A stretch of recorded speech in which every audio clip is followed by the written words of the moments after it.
aman saja mau ngapain mau repot. Jangan sampai tua turun dari Freeport. Honeymoon di Inggris, di Paris, di Jerman.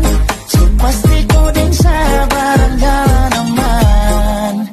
Kau tolong bilang cinta kah tidak, oh cinta kah tidak. Jangan sampai dukun bertindak, kau tinggal jauh.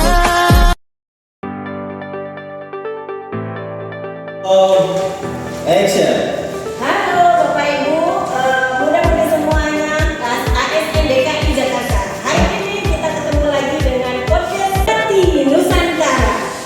Hari ini kita kedatangan empat narasumber yang hebat, yaitu yang pertama adalah Bapak Hairul Saleh SMCHT. Beliau sudah berasal dari organisasi kepemudaan.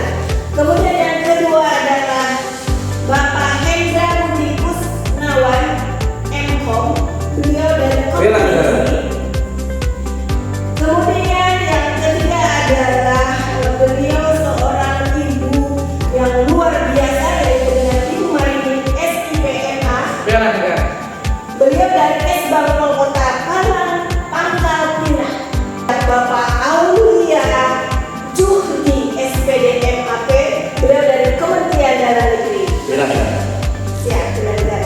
Podcast kita adalah tentang peningkatan kesadaran bela negara dalam berbagai lingkup pekerjaan. Jadi yang terjadi di institusinya masing-masing. Boleh? Ya, baiklah. Pertanyaan yang pertama, Bapak Ibu, bagaimana Bapak Ibu menerapkan bela negara pada kondisi kesadaran lingkup organisasi Bapak Ibu masing-masing?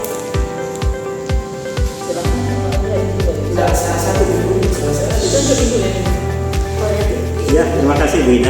Pertanyaan yang sangat imajinatif ya kalau kita bilang ya. Ya, jadi pertama terkait dengan konsep bela negara, bagaimana kita menerapkan konsep bela negara. Pertama itu adalah perlunya kesadaran dari kita di dalam diri kita sejauh mana kita berkontribusi terhadap negara, bangsa dan bangsa. Setelah itu kita harus bertanya sejauh mana kita bisa merawat, menjaga dan memelihara bangsa Indonesia. Pertanyaan itu harus tercantum dalam jiwa kita, kesadaran itu nanti baru dipraktikkan dalam kehidupan sehari-hari. Nah, pertama konsepnya bagaimana pertama kepedulian dari ASN untuk selalu berkontribusi. Pertama ada satu program kegiatan peduli dengan UMKM yang ada di Indonesia. Itu salah satu konsepnya. Mungkin yang lainnya bisa dikembangkan dari teman-teman yang kita sambil diskusi berikutnya.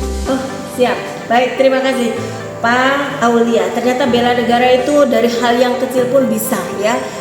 Contohnya tadi Pak Aulia, dalam hal ini Pak Aulia menyoroti tentang UMKM.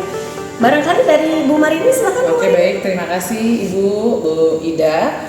Saya dari Kesbangpol Pangkal Pinang. Mungkin ada satu hal yang hari ini agak sensitif ya. Kalau misalnya kita berbicara tentang Kesbangpol adalah salah satu UPD yang mengawal tentang bagaimana hidup beragam dan toleransi dalam beragama maupun suku bangsa yang banyak ya. Jadi kita tahu bahwa bangsa Indonesia ini adalah bangsa yang beragam suku bangsa dan agama.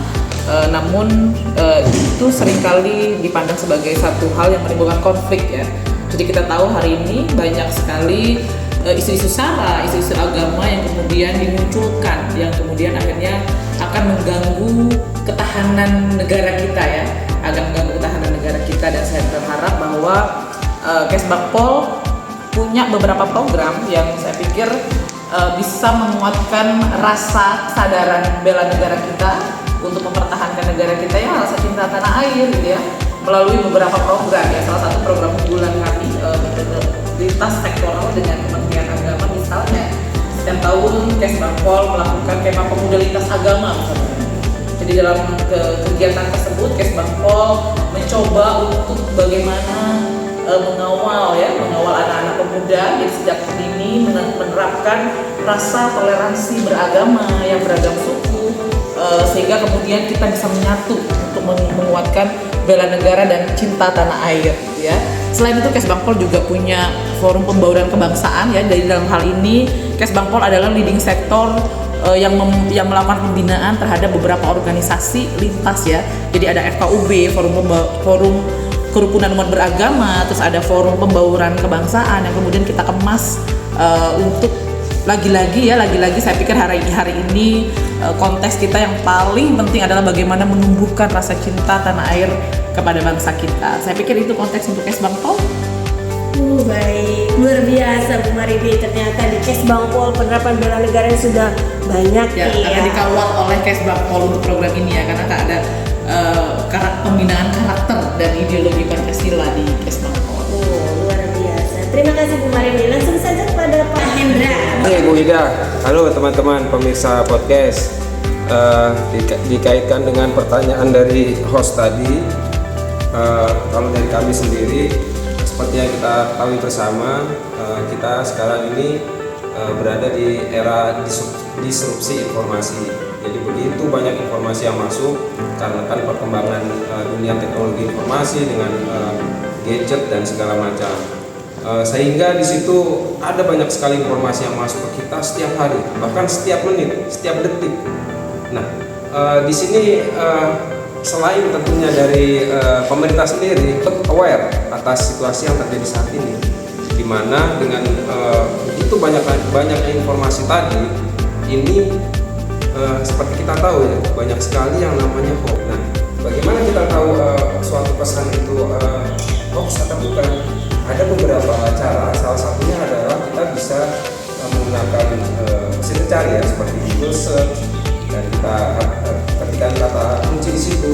Jika informasi ini ada di media-media besar, media mainstream, maka ini adalah benar. Tapi jika tidak ada di media mainstream atau media-media besar, maka kita patut ragu atas kebenaran informasi ini.